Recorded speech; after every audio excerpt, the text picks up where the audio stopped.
Que el Señor les bendiga, hermanos. Hoy vamos a ver, es una enseñanza que puedo decir que es un poquito, puede causar el endurecimiento del corazón de algunos cristianos tibios o los que no están aún convertidos, son miembros de la congregación, y puede causar un revuelto a algunos cristianos legalistas, o puedo llamar a mis compañeros pastores también. Pero la idea de esta enseñanza no es para criticar a nadie, no es para criticar a ningún pastor ni condenarle, es para exponer la palabra de Dios, para que el creyente que lo va a escuchar examina las escrituras y toma su propia decisión. Si lo acepta, lo aplicas. Si no lo acepta, pues olvídate que lo escuchaste. Tampoco es una enseñanza que quiero que la gente se vuelven tacaños o tacañas en las iglesias, porque todos sabemos que cada ministerio o cada local donde se congrega en la iglesia conlleva gastos. Así que esta enseñanza no es para decir o acomodar a aquellas personas que siempre han estado reservados solo para ellos a ser más reservados. Tampoco es para frenar a aquellas personas que siempre que la iglesia ha necesitado algo, siempre han estado ahí para apoyar la obra del Señor. Y es para llamar la atención también a los líderes de la congregación, o de las congregaciones, o cualquier congregación que puede ser, o a los pastores, para que nosotros podamos presentar la palabra de Dios, para que sea el evangelio que traiga convicción de pecado a las personas, no formas manipuladoras, no formas de impartir miedo o de hacer la gente pensar que si no hagan algo están en graves peligro. Por eso aquí tenemos el título: en el nombre de Dios eso es un atraco, ¿dónde están los diezmos? Suena un poquito como un ataque, pero créanme, hermanos, no lo es. Así que yo les voy a pedir que por favor presten mucha atención. Así que mi alma llora cuando cada vez muchos creyentes son atracados en el nombre de Dios.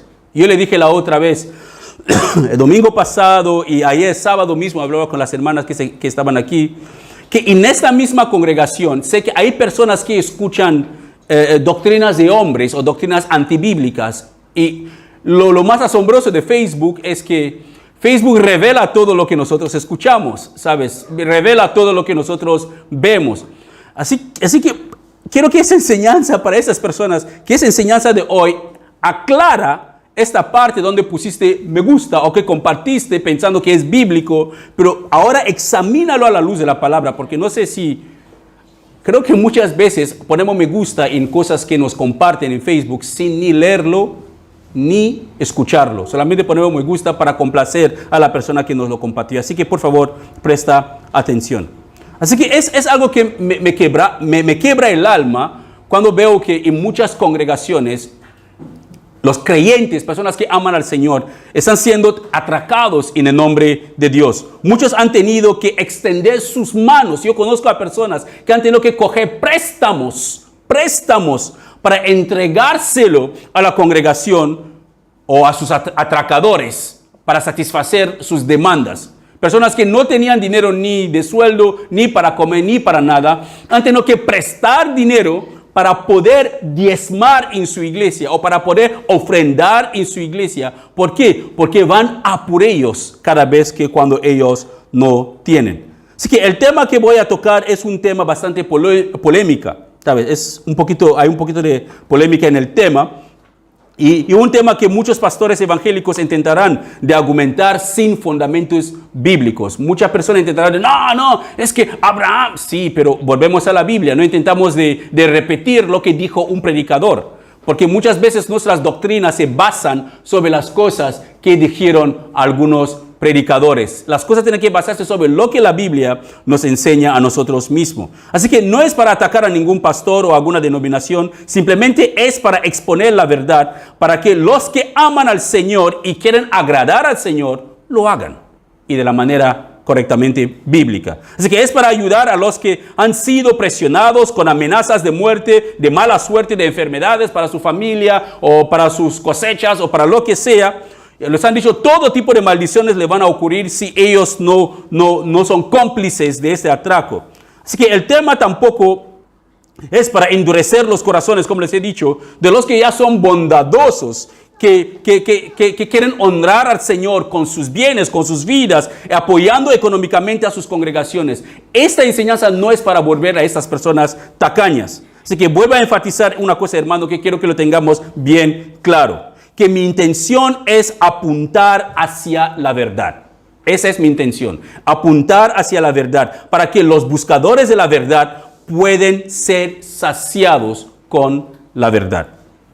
Bueno, vamos a hablar de los diezmos. Vamos a ver a la luz de la palabra que nos explica la palabra de Dios sobre los diezmos. Si el creyente debe diezmar, si es bíblico diezmar, y si no se diezma, ¿por qué algunas congregaciones siguen recolectando los diezmos? ¿Y para qué o para quién se destina ese dinero que recolectan?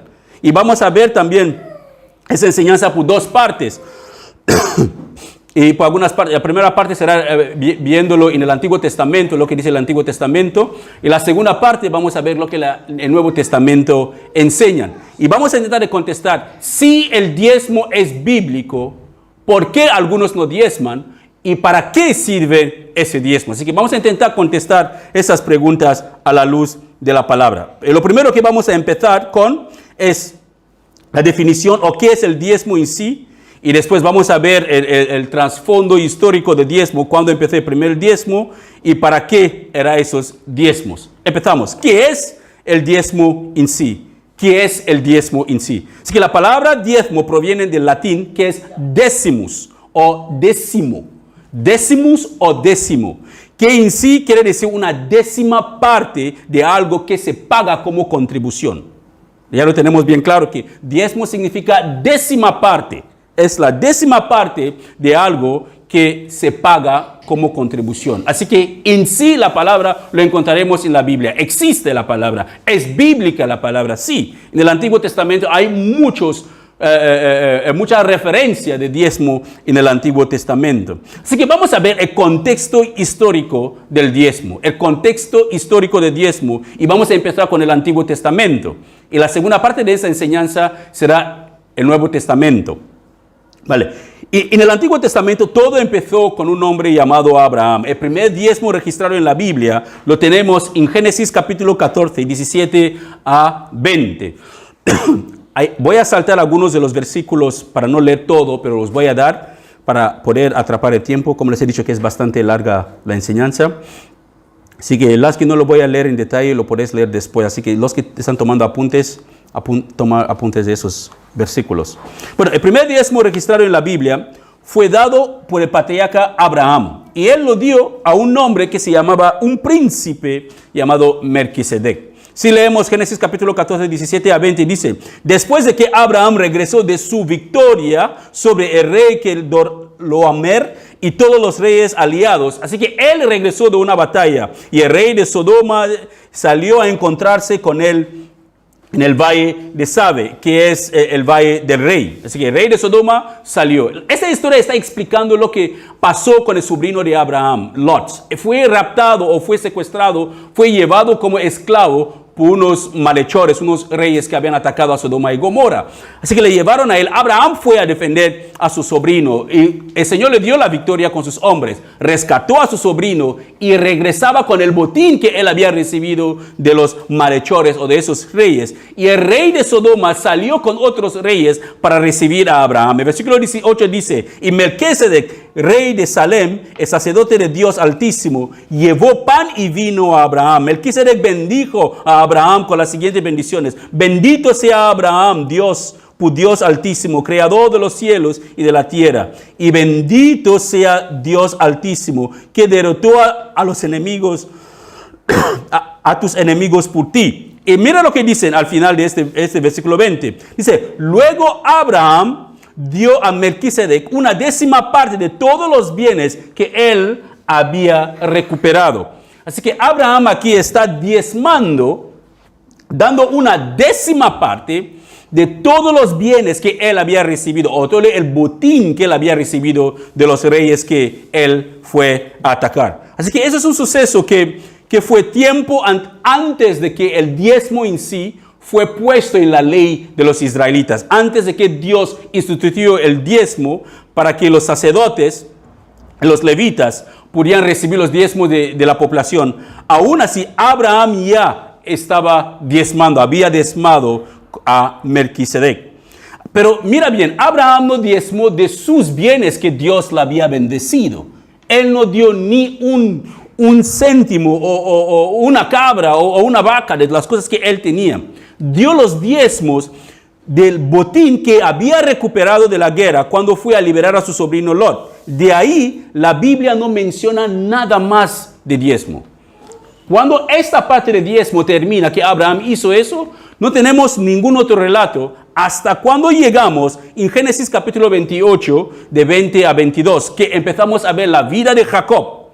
Y Jacob aquí, que es el nieto de Abraham, alguien puede decir que bueno, quizás Jacob enseñó a Isaac para diezmar. No tenemos ningún registro de eso.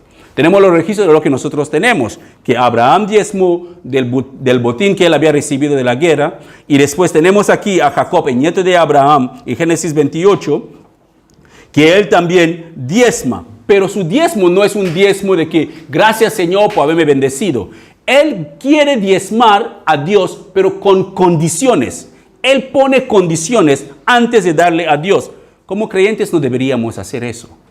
No debería poner ningún... Es como gente que dice, Señor, si me hagas eso, yo te voy a servir para siempre. He visto gente haciendo esa promesa. Y Dios lo hizo y nunca sirvieron a Dios para siempre. Persona que, Señor, salva a mi hija y yo te sigo para siempre. La hija se salva y no se enferma, no muere de la enfermedad. Y la persona sigue con su vida y hace lo que quiere. Señor, hágame eso y yo te haré eso. Es que es peligroso, hermanos, hacer promesas a Dios que no podemos cumplir. Será mejor que nos quedamos calladitos. Dios conoce nuestros corazones. Pedimos a Dios, Señor, ayúdame para poder hacer eso. No he intentado de ponerle condiciones a Dios y después nos damos cuenta que no podemos cumplir ninguno y nos hallamos mentirosos delante de Él. Así que es algo terrible prometer a Dios si no podemos cumplir. Génesis 28, 20 a 22 dice, luego Jacob le hizo el siguiente voto con Dios. Dijo, si Dios en verdad está conmigo y me protege de este viaje, y es Él quien provee de comida y de ropa, y si yo regreso sano y salvo a la casa de mi padre, entonces, así que Él pone, si haces esto, entonces el Señor ciertamente será mi Dios. Así que si no lo haces, no eres mi Dios. Así que si lo haces, será mi Dios. Si me bendices, será mi Dios. Si me da trabajo, serás mi Dios. Si no me da trabajo, no será mi Dios.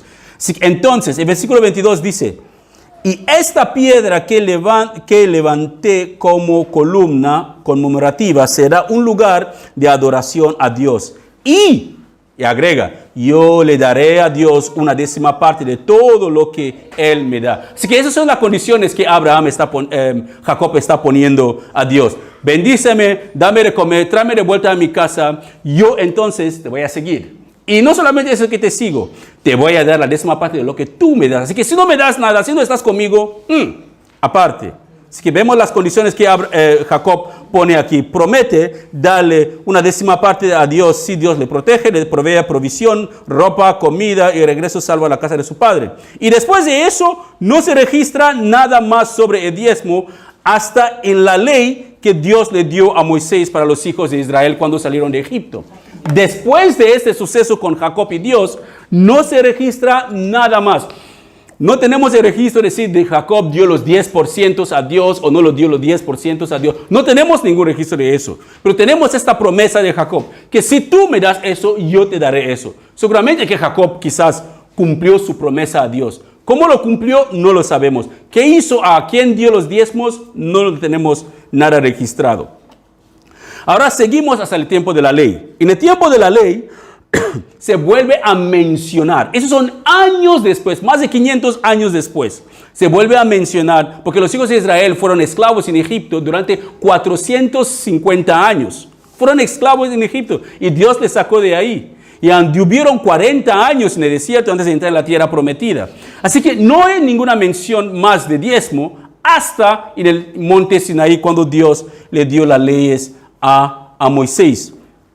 Pero esas menciones del diezmo son en pocos pasajes, pero con énfasis específicos. Hay unos énfasis específicos, porque los diezmos están dirigidos a algunas personas inconcretas. No, aunque Dios los demandaba, pero no eran para él.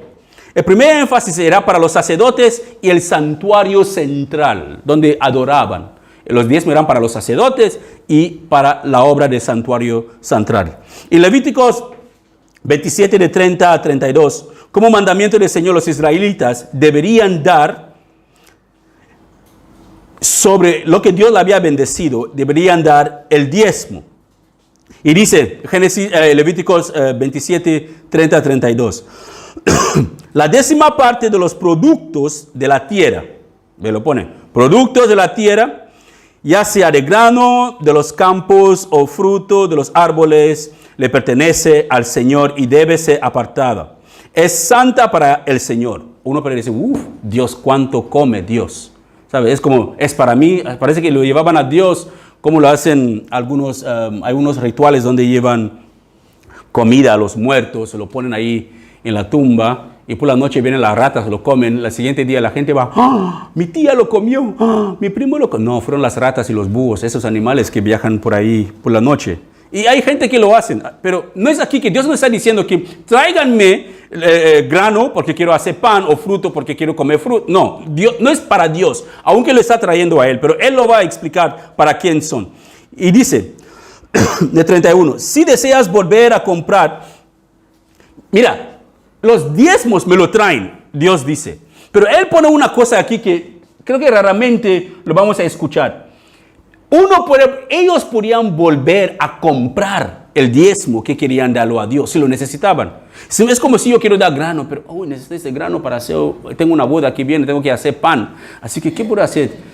Será difícil encontrar grano. Así que voy a comprar este grano que tenía que darle a Dios. Lo voy a comprar, pero hay unos intereses que caen encima. Mira lo que dice. Si desea volver a comprar ese diezmo, parte del grano o del fruto que pertenece al Señor, tendrás que pagar su valor. Así que ellos deberían pagar el valor más un 20% tenía que darlo. Así que si no quiero darle a Dios este grano porque lo necesito, hay una boda que viene, hay una cosa bastante grande que viene, bueno, ¿cuánto vale esto? Lo mido, vale, puede costar, digamos, 20 euros, vale, 20 euros más 20% de los 20 euros, coge el dinero, lo entrego a los sacerdotes. Es lo que Dios está diciendo. Así que si necesitas tu diezmo para algo, no me quieres dar, pero puedes venderlo, coge el dinero, más 20%, lo entregas a los sacerdotes.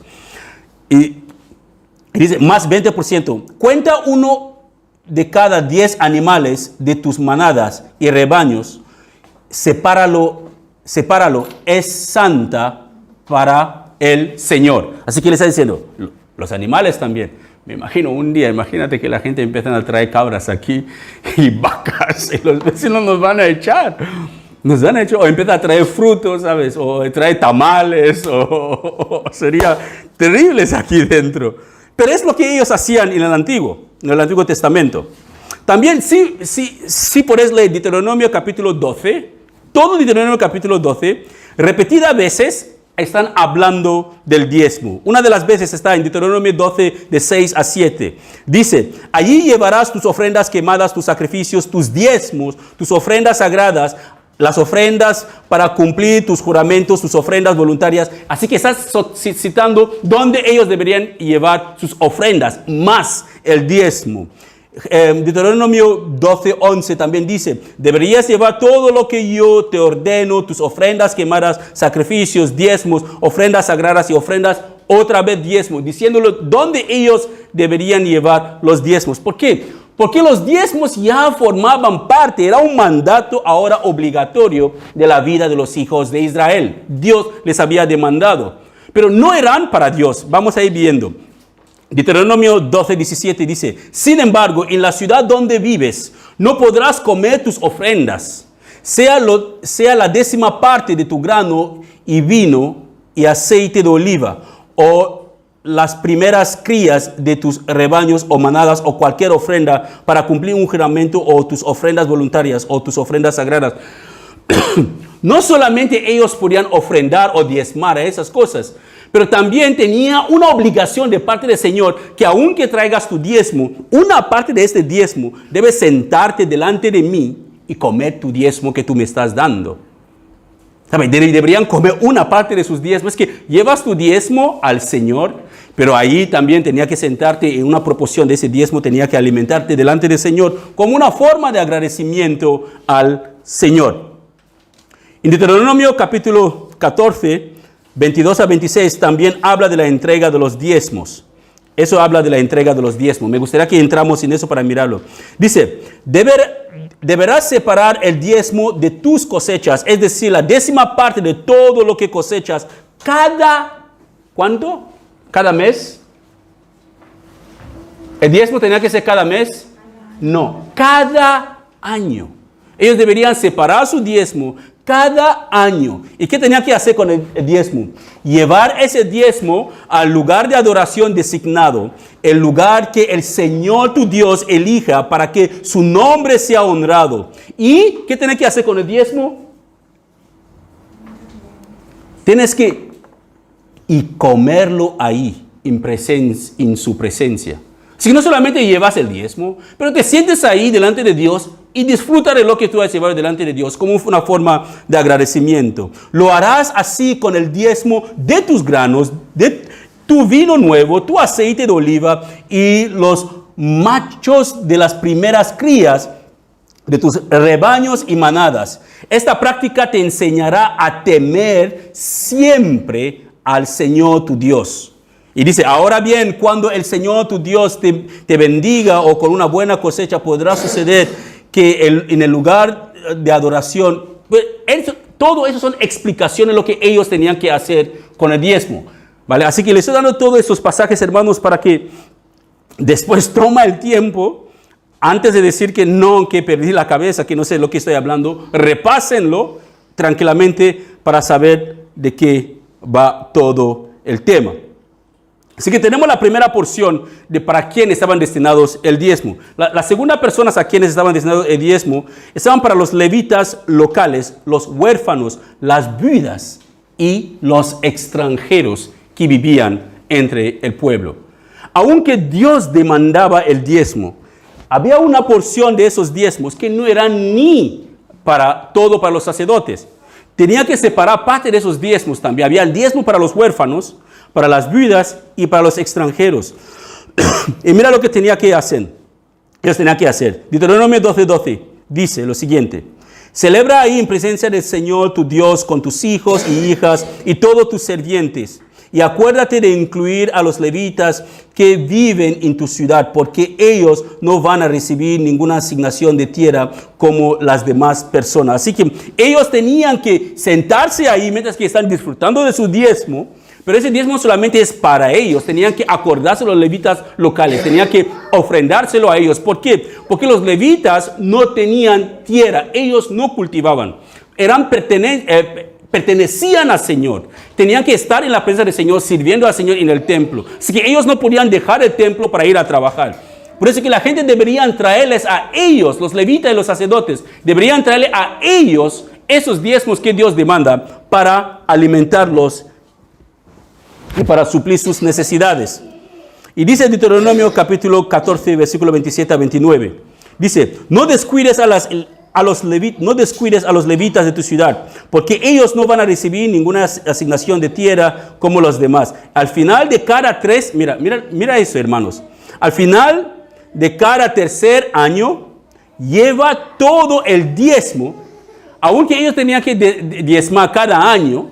Pero al final de cada 3 años, ¿qué tenían que hacer al final de cada tercer año? Tenían que llevar todo el diezmo de la cosecha de ese año a la ciudad más cercana y almacenarlo ahí. Dáselo a los levitas. ¿Quiénes harán los levitas con los diezmos cuando lo reciben? Quienes no recibirán ninguna asignación de tierra como las demás. Y también a los extranjeros que viven en medio de ti, y a los huérfanos y a las viudas de tu ciudad. ¿Para qué? Para que coman y se sacian. Entonces el Señor tu Dios te bendecirá de todo tu trabajo. Así que cada 3 años, ellos deberían llevar el diezmo cada 3 años, final de cada 3 años, llevarlo a la ciudad más cercana donde hay levitas ahí, entregárselo a los levitas, a las viudas, a los huérfanos, a los extranjeros, para que coman, se sacian. Y alabarán el nombre del Señor. Y Dios bendecirá a los hijos de Israel cuando lo hacen. Deuteronomio capítulo 26, 12 dice, cada 3 años tienes que ofrecer un diezmo especial de tus cosechas. Ese año del diezmo especial, todos los diezmos serán para los levitas, los extranjeros, los huérfanos, las viudas, para que tengan suficiente comida en tus ciudades. Así que cada 10 años, cada 3 años, ellos deberían llevar esos diezmos a los levitas, para que ellos a su vez tenían que alimentar a ellos mismos, alimentar a los extranjeros, los huérfanos, las viudas, para que ellos también pueden comer. Estamos viendo que no tenía nada que ver con lo que nosotros hoy en día sabemos de diezmo. Números 18, 25 a 29 revela que los levitas que recibían los diezmos de los hijos de Israel deberían también diezmar de ese diezmo al sacerdote Aarón. El levita recibía el diezmo, pero no se quedaba con el diezmo solo para él. El levita mismo debería diezmar del diezmo que él había recibido. ¿Qué quiere decir? Que si tenemos que implementarlo en la manera de hoy en día, cuando se recibe el diezmo que se recibe hoy en día, si se recibe ese diezmo, suponemos que tenemos como diezmo a final de mes, como unos 500 euros. Se reciben 500 euros. ¿A quién lo van a entregar? ¿Al levita? ¿Hay alguna levita aquí o algún levita? No hay levita. Imagínate que hubiera un levita aquí dentro. Lo entregamos al levita, pero el levita también, del mismo diezmo que recibe, debe diezmar a Aarón. ¿Aarón está aquí? No. Hace más de 2000 años que falleció y está con el Señor. Así que no encaja nada de eso con nuestro tiempo de hoy. Porque el levita debería diezmar también a Aarón, sí debería recibir el diezmo. Diezma a Aarón del diezmo que ha recibido. Así que podés leer Números 18, 25 a 29 tranquilamente en casa para tenerlo. El versículo que nos elabora más sobre los diezmos y para quiénes también es Nehemías, capítulo 10, versículo 37 a 38. Nehemías 10, 37 a 38. Dice, almacenaremos los productos agrícolas. Esos son los diezmos.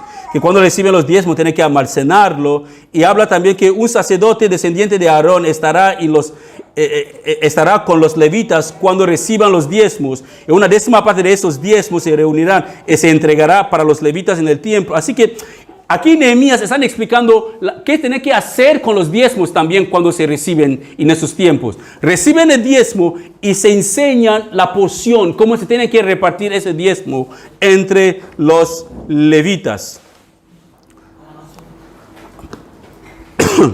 Bueno, como vimos antes, en Deuteronomio capítulo 14, los israelitas, ellos deberían comer el diezmo en la presencia del Señor en el santuario. Ellos no solamente diezmaban, deberían comer el diezmo en el santuario. Pero cada 3 años, ¿qué tenían que hacer ellos? Cada 3 años ellos tenían un diezmo exclusivo que eran para los pobres. Deuteronomio capítulo 26, 12 dice, cada 3 años tiene que ofrecer un diezmo especial de tus cosechas. Ese año del diezmo especial, todo el diezmo será ¿para quién? Para los levitas, los extranjeros, los huérfanos, las viudas, para que tengan suficiente para sus necesidades, para comer. El diezmo. Cada 3 años. No te lo guardas. Sácalo a la calle. Entrégaselo a las viudas, a los huérfanos. Entrégaselo a los extranjeros que viven. Aquí hay muchos extranjeros que viven aquí, así que los españoles deberían darnos cada 3 años la 10ª parte de su sueldo. Pero no es para nosotros, hermanos. Lo que hemos visto hasta ahora, hermanos, es que los israelitas deberían diezmar. ¿Qué deberían diezmar? Sus cosechas. Deberían diezmar los granos de sus campos y los frutos de sus árboles. Ellos deberían diezmar los animales y otros productos que el Señor les había dado. Pero esos diezmos no los consumía el Señor mismo. El Señor no tiene, dice la palabra que Dios tiene ojos y Dios tiene boca, Dios tiene mano. Pero sinceramente, eso son metáforas porque Dios no tiene mano en sí físicamente, no tiene ojos físicos, no tiene oídos físicos, no tiene boca física. Dios es espíritu. Él ve todo, escucha todo, está en todas partes y conlleva todo. Así que el diezmo no era para el Señor cuando Él lo pedía. El diezmo no solo era una obligación para el pueblo de Israel, sino también era para quienes tenían la obligación de recibir. El pueblo tenía la obligación de diezmar. Y los que recibían los diezmos tenían una obligación de recibir esos diezmos y poder administrarlo. Esos eran los ministros del templo, los levitas, los sacerdotes. Ellos tenían que gestionar todo eso. Así que entre algunas de las obligaciones o usos obligatorios del diezmo era para ayudar a los sacerdotes, como hemos visto, ayudar a las viudas y los huérfanos y ayudar a los extranjeros que vivían entre ellos. Cuando ellos hacían eso cada 3 años, Dios prometió bendecir su tierra. Pero si alguien necesitaba del diezmo, lo que vimos antes, que si alguien necesitaba del diezmo, si quieres diezmar algo, pero te das cuenta que no, en este momento yo necesito ese diezmo, quizás necesito este galón de aceite para hacer una cosa, la persona podía comprar ese diezmo al valor del diezmo más un 20%. Y ese dinero lo entregaba a los levitas para su propia manutención y para el cuidado del templo. Vamos a ver algunas advertencias sobre el diezmo. Algunas advertencias sobre los que no diezman, por llamarlo así. Pero no los que no diezman en el sentido de que en contexto del Nuevo Testamento. Recuerda, estamos en el contexto del Antiguo Testamento. Así que vamos a ver las consecuencias del diezmo para el Antiguo Testamento. Así que con el conocimiento bíblico que tenemos hasta ahora, que hemos visto según la ley, según lo que Abraham hizo, según lo que Jacob hizo, ahora vamos a ver y hemos visto también dónde se debería llevar los diezmos, para qué servían los diezmos, para qué y para quiénes y para quién eran esos diezmos y cómo se deberían administrar esos diezmos conforme a las ordenanzas que Dios había dado. Hay un pasaje en la Biblia que es, por llamarlo, la pistola para poder atracar a la iglesia. Eso es el pasaje clave.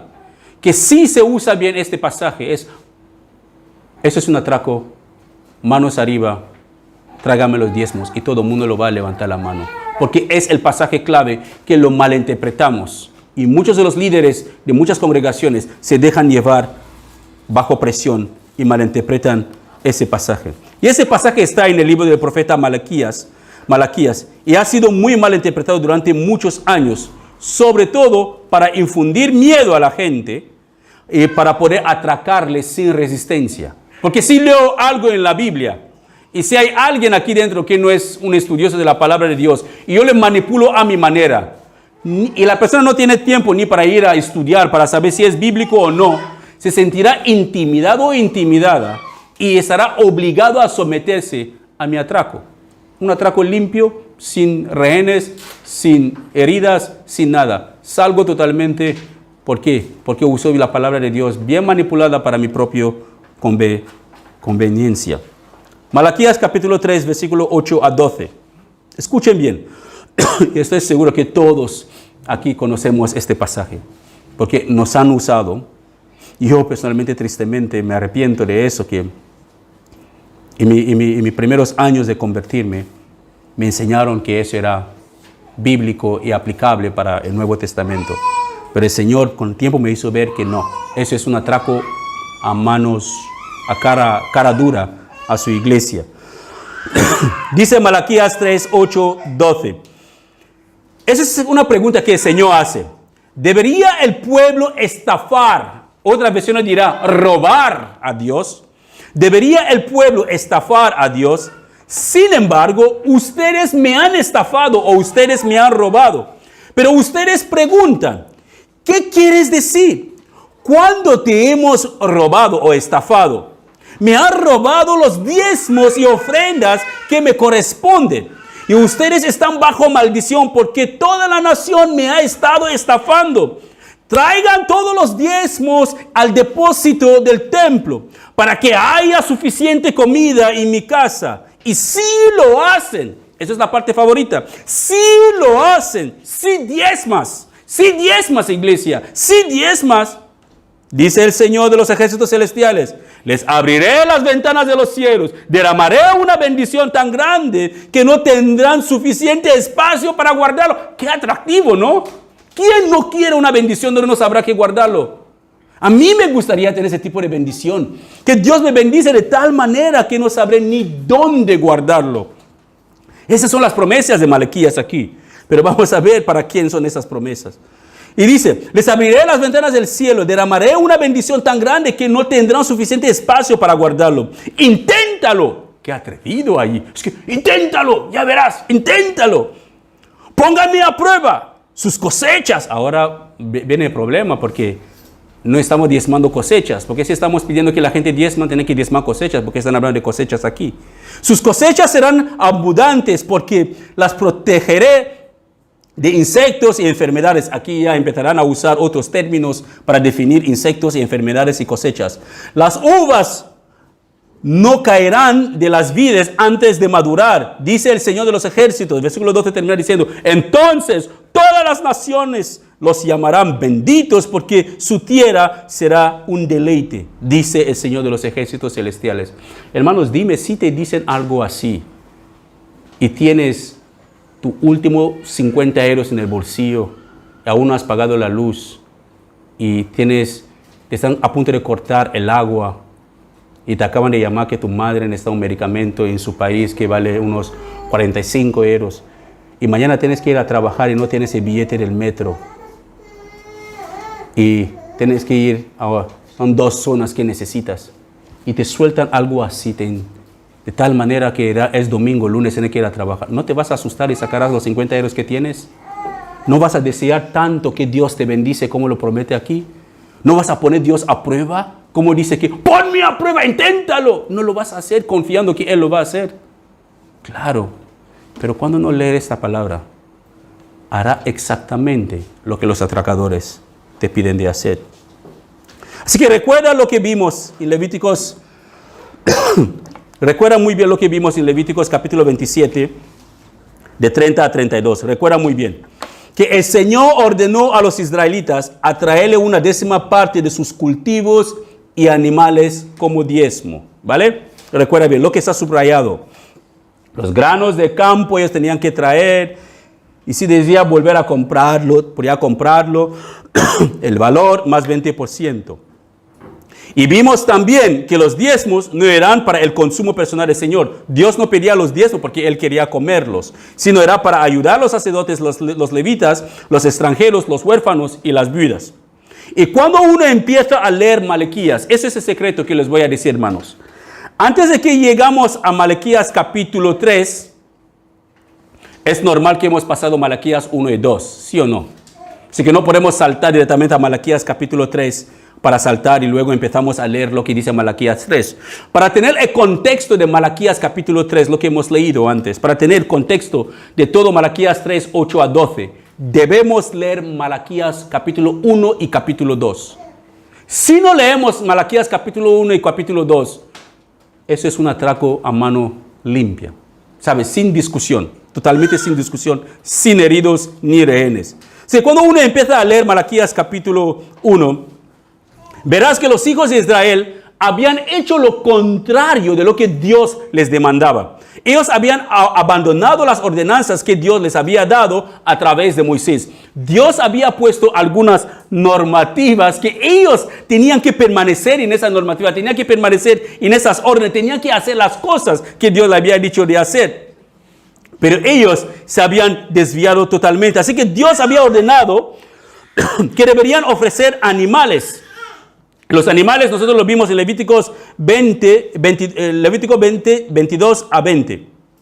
Levítico 22, versículo 20. Dios le dice que tiene que ofrecer animales. Y le dice qué tipo de animales. Dice, no presentes un animal con defectos, porque el Señor no lo aceptará a tu favor. Así que deben ofrendar animales, deben diezmar animales, pero no debe ser cualquier tipo de animales. Ellos deberían ofrendar animales que no tenían defectos. Y en Malaquías capítulo 1, escuchen bien hermanos, en Malaquías capítulo 1, Dios empieza en el capítulo 1 sus quejas contra el pueblo de Israel antes de llegar al capítulo 3. Porque lo que hemos leído en capítulo 3 es el resultado, es como Dios desahogándose totalmente lo que Él empezó a decir en Malaquías capítulo 1 y capítulo 2. Así que en capítulo 1, versículo 8, Dios se queja contra el pueblo de Israel diciendo, ¿cuándo ofrecen los animales ciegos como sacrificios? ¿Por qué? Porque en Levítico capítulo 22, 20, Él les había avisado a no ofrecer animales con defectos. Pero ellos lo estaban haciendo y Dios se enojó con ellos porque lo estaban haciendo. Así que le dice en Malaquías 1, 8, que cuando ofrecen los animales ciegos, cuando ofrecen animales ciegos como sacrificios, ¿acaso no está mal? Y no está mal también ofrecer animales lisiados y enfermos. Intentan dar este tipo de regalos al gobernador y vean qué contento se pone, dice el Señor de los ejércitos. Así que Dios está diciendo que ¿cómo vosotros me podéis dar lo peor? Ciertamente, para el cristiano del Nuevo Testamento tenemos que entender que eso, Dios también nos está hablando a nosotros. No podemos dar a Dios lo peor de nuestro tiempo. ¿Cómo cuándo? Cuando oramos más, cuando estamos a punto de ir a dormir, ¿no? Ese momento que cuando estamos más cansados, el peor de nuestro tiempo, es lo que regalamos a Dios. El momento más preciso, más asombroso de nuestro tiempo, lo usamos para otras cosas. Lo ofrendamos para nuestros deleites, lo ofrendamos o lo diezmamos para nuestros placeres personales. Y el tiempo más con defectos, que casi ya nos arrastramos, ya a punto, ya porque el sueño ya no nos aguanta, ese es lo que nosotros cogemos como regalo para Dios. Y nos ponemos de rodillas, Padre, gracias. Y ya nos fuimos y nos dormimos ahí. Yo hablo como ejemplo, que antes yo me levantaba, me di cuenta que, wow, cuántas horas llevo de rodillas ahí. Pensaba, mi esposa seguramente que pasaba, pensaba que yo estaba orando, pero porque yo estaba ofrendando a Dios el peor de mi tiempo. Es como un animal defectuoso, como un animal que no me servía. Es lo que yo daba a Dios, el peor de mis tiempos. Así que Dios le llama la atención aquí, Malaquías capítulo 1, ese versículo 8. También, en Malaquías 1, 13 a 14, el Señor sigue reprochando al pueblo de Israel. Y dice, ustedes dicen, es demasiado difícil servir al Señor. Y seguimos diciéndolo hasta hoy en día. La gente dice que es difícil servir a Dios. Los hijos de Israel decían lo mismo también. Que es demasiado difícil servir al Señor. Y consideran un fastidio mis mandamientos, dice el Señor de los ejércitos celestiales. Imagínense, están presentando animales robados. Así que robaban ofrendas para dar. Como gente hoy en día, quizás a veces pueden robar diezmos, estafan dinero para luego ofrendar o diezmar. Prestando animales robados, lisiados, enfermos como ofrendas. ¿Debo aceptar esa clase de ofrendas de ustedes? Pregunta el Señor. Maldito sea el tramposo que promete dar un carnero selecto de su rebaño, pero después sacrifica un defectuoso al Señor. Pues yo soy el gran rey, dice el Señor de los ejércitos celestiales, y mi nombre es temible entre las naciones. Así que la gente prometían dar cosas a Dios, y luego cuando llegaba la hora de dárselo, cambiaba de opiniones. Es como cuando decimos, ¿cuántos hermanos van a estar aquí el día de la oración? Yo. Llega el día de la oración, lo mismo de siempre. Lo mismo de siempre. Uno pregunta, pero ¿por qué contestaron yo? Porque había emoción, hacerse ver, y la furia y todo eso. Así que la gente prometía darle a Dios cosas que cuando llegaba el momento no podían cumplirlo. Con el tiempo, es lo que pasó con los hijos de Israel. Con el tiempo, el pueblo fue alejándose de Dios y no entregaban las ofrendas ni los diezmos para el Señor que se usaban para ayudar a los sacerdotes, a los levitas, a los extranjeros, a los huérfanos y a las viudas. Ellos habían tomado la decisión de vivir su vida a su manera. Y a raíz de todo eso, los levitas, ¿qué pasó con los levitas? Como no entraban los diezmos porque ellos vivían de diezmos, no entraban las ofrendas porque ellos vivían de las ofrendas y ayudaban a los pobres, los huérfanos y las viudas y a los extranjeros. Como el pueblo ya vivía una vida pecaminosa, esas ofrendas y diezmos ya no entraban. Entonces los levitas tomaron la decisión de abandonar sus puestos, dejaron sus cargas como levitas y empezaron a trabajar en sus campos, criando sus propios animales y cosechando sus propios granos ellos mismos. Por eso que el Señor mandó al profeta Malaquías para advertir al pueblo, para llevarles de vuelta otra vez al Señor, para que se arrepienten. Mira, hay algo asombroso de Dios, hermanos, que hasta ahora yo no creo que voy a entenderlo, es ¿cuánto hace Dios cada vez para traernos de vuelta a Él? ¿Sabes? Él mueve todo para que volvamos a Él. Hace todo para que volvamos a Él. Nunca nos deja como un padre puede cansarse de decir que sabes que te voy a desheredar. Vete, te quito de mi testamento. No. Dios hace todo para que volvamos a Él.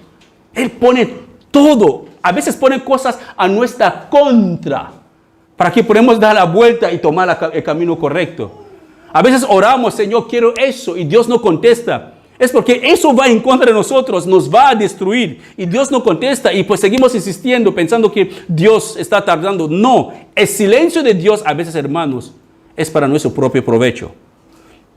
Su silencio es para nuestro propio provecho.